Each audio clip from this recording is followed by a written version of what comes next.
Alors, salut à tous dans l'item 9.5, donc un exercice un peu plus long où on va appliquer la formule vue dans l'item 9.4.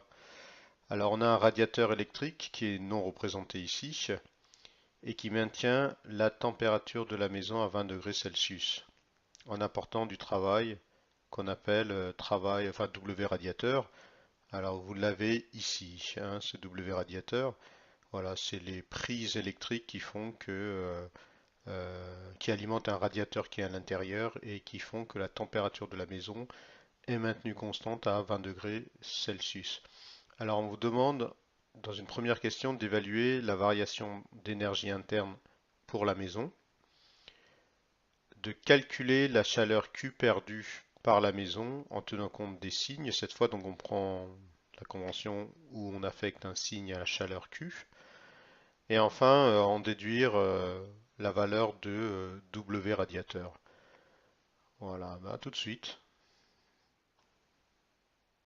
Alors correction, la variation d'énergie interne est nulle puisque la température T de la maison ne change pas. Donc on a delta U égale 0 joule.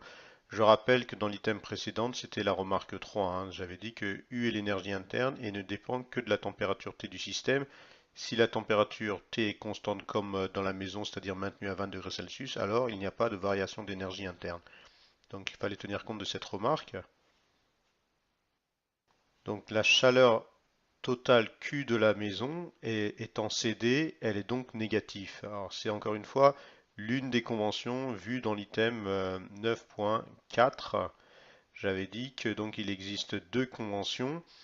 Q peut avoir un signe où Q est toujours positif. Donc ici Q est positif est négatif, pardon, et un signe puisqu'elle est cédée au milieu extérieur. Donc on va chercher à l'évaluer. Donc la chaleur de la maison, c'est égal à moins la chaleur du mur, qui sort par les murs, pardon, moins la chaleur qui sort par les vitres, moins la chaleur qui va vers le sol, et moins la chaleur du comble, hein, d'accord? Alors en fait, remarquez bien que ici, dans cet exercice, on vous a donné la chaleur, c'est les flèches qui sont indiquées en rouge, mais on les a donnés sans signe. Or, l'exercice veut justement qu'on tient compte des signes.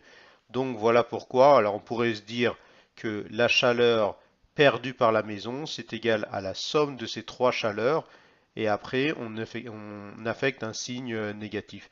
Donc si on ajoute tous toutes ces chaleurs qui sortent, on obtient moins 137 mégajoules.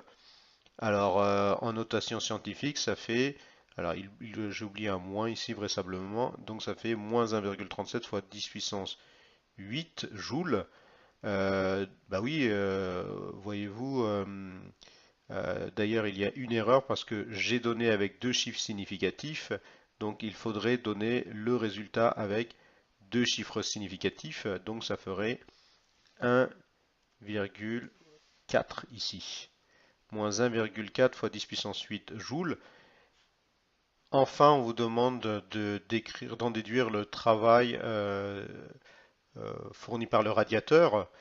Donc, on sait que par définition, la variation d'énergie interne qui est nulle, on vient de le voir, c'est égal à la chaleur qui sort de la maison plus le travail qui rentre.